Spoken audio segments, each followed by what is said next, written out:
You know, when you say bigger person, the bigger people in our lives since childhood are parents. And you know, sometimes you realize, even I've done some inner child healing work, and I've spoken to so many healers or people who practice these modalities, and you realize that forgiving your parents is a thing that everybody needs to be very, very aware of. Firstly, because there are times where we put up parents on pedestals, so it's almost like your mind is saying that they are your parents, they can do whatever, but your subconscious is still holding on to so much of trauma sometimes, and sometimes the trauma over a period of time turns into resentment, anger that you are not even aware of towards your parents. Going through healing myself, I realized that I had to go back to instances where I had to firstly acknowledge that my parent is a human being and they did something to me that caused me trauma, and then I had to go through the cycle of looking at it and forgiving them. What is your take on that, and how do you go and forgive your parents? So you cannot forgive your parents. So there is a hierarchy in the soul kingdom, and as per hierarchy, they are the life givers. Correct. Okay, let's say I'm allergic to the sunlight. I can't take the light and give it back to the sun. I have to find my shade. Right. Energy cannot go in reverse. Energy has to move ahead. We receive life from them, we give life ahead. That is the only thing we can do with them. Might be very few people who have had what they call a perfect childhood, because it's not about perfect, it's not always that parents are bad. It's also about how we receive. I could have been an extremely sensitive child, and so I just received everything in a different way and hence felt pain or traumatized. You know, sorry to cut you here. This reminds me of a conversation that I was having with somebody the other day about the same thing, about, you know, carrying trauma as a child. And she said something to me like, when she went back while doing inner child healing, she went back to an instance where she remembered herself as a child who just walked into a room, her parents were having an argument, and they just looked at her like, you shouldn't be here.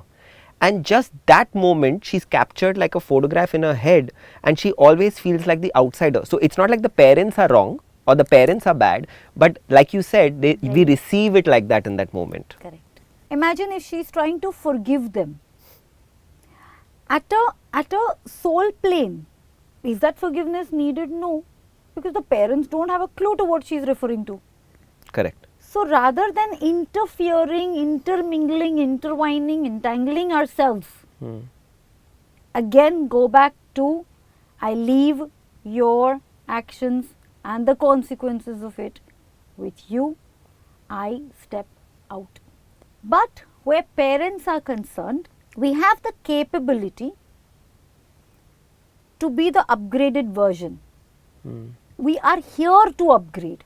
Our purpose is to upgrade. The problem is we get so entangled with why did he do this to me and why did she do this to me, that instead of upgrading, we stay either at the same level or sometimes even regress or completely digress. So, should not forgive the parents. They have given you life.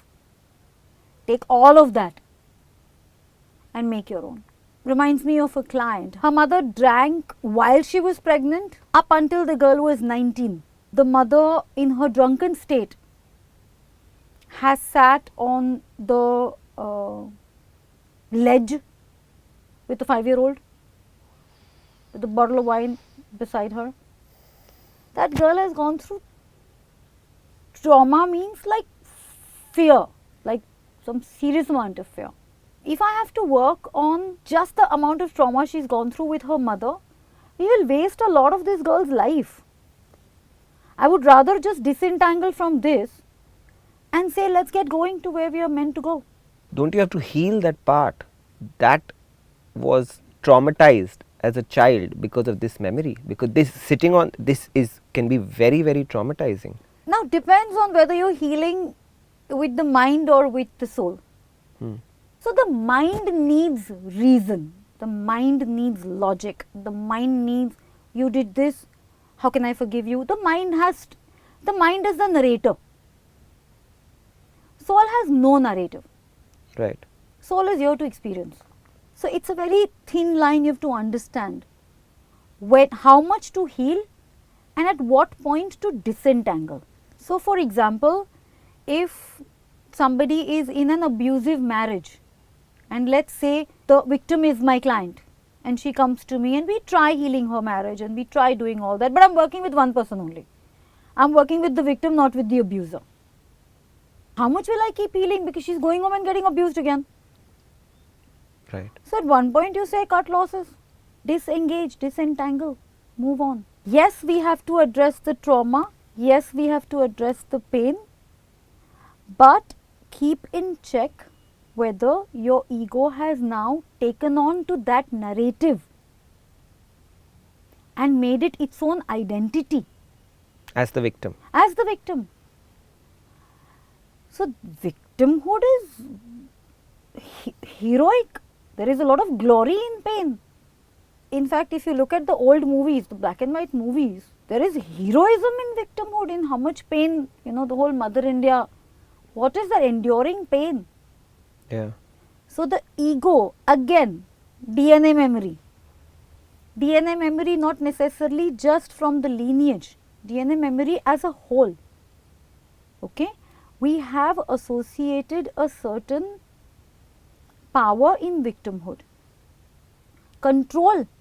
So many people don't forgive because they want control over you. I'll keep you guilty so I can get you to do whatever I want for the rest of my life. Yeah.